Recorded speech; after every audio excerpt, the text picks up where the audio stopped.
حزقیل 14 باب۔ پھر اسرائیل کے بزرگوں میں سے چند آدمی میرے پاس آئے اور میرے سامنے بیٹھ گئے۔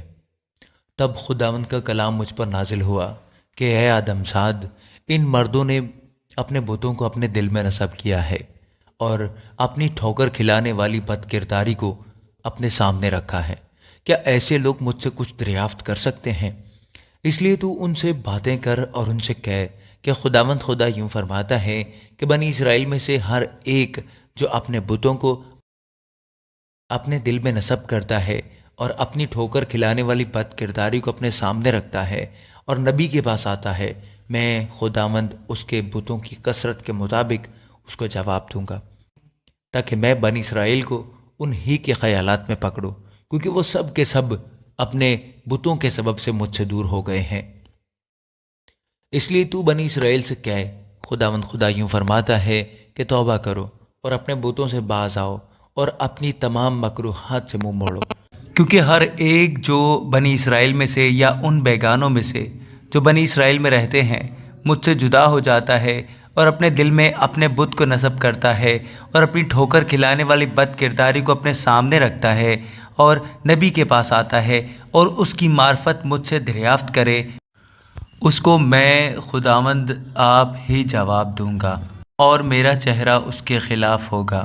اور میں اس کو باعث حیرت و گشتنما اور ضرب المثل بناؤں گا اور اپنے لوگوں میں سے کاٹ ڈالوں گا، اور تم جانو گے کہ میں خداوند ہوں۔ اور اگر نبی فریب کھا کر کچھ کہے تو میں خداوند نے اس نبی کو فریب دیا، اور میں اپنا ہاتھ اس پر چلاؤں گا اور اسے اپنے اسرائیلی لوگوں میں سے نابود کر دوں گا، اور وہ اپنی بد کرداری کی سزا کی برداشت کریں گے۔ نبی کی بد کرداری کی سزا ویسی ہی ہوگی جیسی سوال کرنے والے کی بد کرداری کی، تاکہ بنی اسرائیل پھر مجھ سے بھٹک نہ جائیں اور اپنی سب خطاؤں سے پھر اپنے آپ کو ناپاک نہ کریں، بلکہ خداوند خدا یوں فرماتا ہے کہ وہ میرے لوگ ہوں اور میں ان کا خدا ہوں۔ اور خداوند کا کلام مجھ پر نازل ہوا کہ اے آدم زاد، جب کوئی ملک سخت خطا کر کے میرا گنہگار ہو اور میں اپنا ہاتھ اس پر چلاؤں اور اس کی روٹی کا عصا توڑ ڈالوں اور اس میں قحط بھیجوں اور اس کے انسان و حیوان کو ہلاک کروں، تو اگرچہ یہ تین شخص نوح اور دانیل اور ایوب اس میں موجود ہوں، تو بھی خداوند خدا فرماتا ہے کہ وہ اپنی صداقت سے فقط اپنی ہی جان بچائیں گے۔ اگر میں کسی ملک میں مہلک درندے بھیجوں کہ اس میں گشت کر کے اسے تباہ کریں اور وہ یہاں تک ویران ہو جائے کہ درندوں کے سبب سے کوئی اس میں گزر نہ سکے، تو خداوند خدا فرماتا ہے کہ مجھے اپنی حیات کی قسم، اگرچہ یہ تین شخص اس میں ہوں تو بھی وہ نہ بیٹوں کو بچا سکیں گے نہ بیٹیوں کو، فقط وہ خود ہی بچیں گے اور ملک ویران ہو جائے گا۔ یا اگر میں اس ملک پر تلوار بھیجوں اور کہوں اے تلوار ملک میں گزر کر، اور میں اس کے انسان اور حیوان کو کاٹ ڈالوں، تو خداوند خدا فرماتا ہے کہ مجھے اپنی حیات کی قسم، اگرچہ یہ تین شخص اس میں ہوں تو بھی نہ بیٹوں کو بچا سکیں گے نہ بیٹیوں کو،